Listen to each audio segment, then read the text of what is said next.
Hey guys, welcome back to another YouTube video. So today I'm going to be talking about my thoughts on the recent Spanish ab initio exams for the IB. Okay, so for my reading exam, the first text was about some kind of Peruvian festival, about some kind of sun god.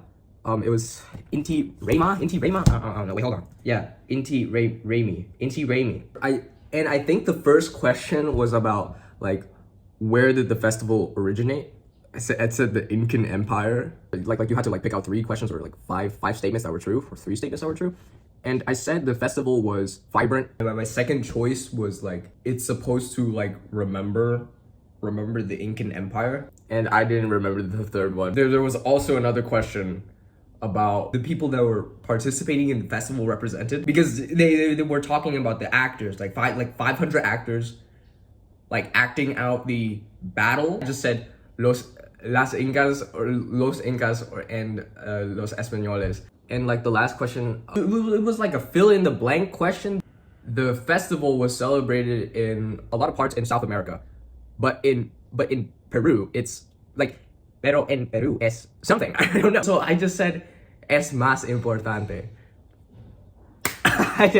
Text B was it was about some kind of weird association in Barcelona.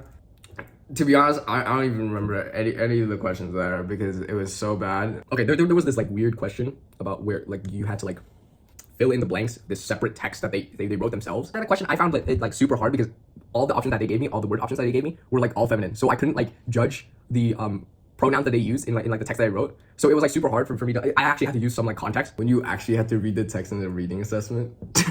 Text C was about some kind of woman. She's like a humanitarian worker working for like this charity in like the front lines. There was also a question about like asking us about like what her attitude was, and I said agradecido because there was this part in the text where it says "se da regalos" or something. It mentioned a gift, regalos. So I knew it was grateful. So writing was kind of good. The texts that I chose for my exam were like 3 and 6. The first text in section A was about some kind of like you're having trouble with this course and you need to text your friend or write your friend a message asking him for help. So the text that I chose was text messages, and I wrote it to my best friend, Ken. I basically talked about computer science. Section A wasn't terrible, but it was okay. It was okay. I used a lot of vocab, like a lot of varied vocab. Okay, section B is talking about like how there's a lot of students from different countries and stuff, and I wanted to like celebrate a day of culture. The text type that I chose was like correo electrónico, and I use espero esta cartera te encuentre bien. That was good. Okay, final thoughts on writing. It was actually pretty good. Good. It was actually better than my mock exams. Okay, moving on to listening. Oh my goodness. Oh my goodness. The reason why I didn't lock in for listening was because I also had a fucking math exam on the same day.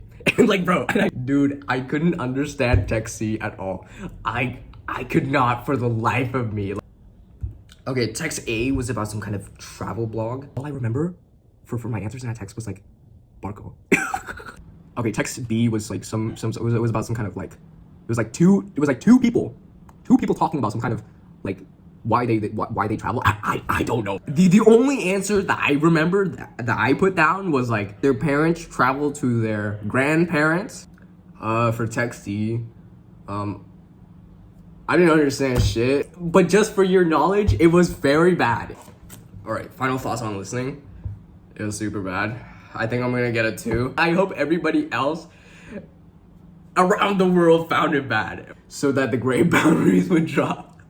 Bro, please, I need a 4, bro, please, I need this. Okay, final message before I end the video. Thank you guys for all the support that y'all gave me.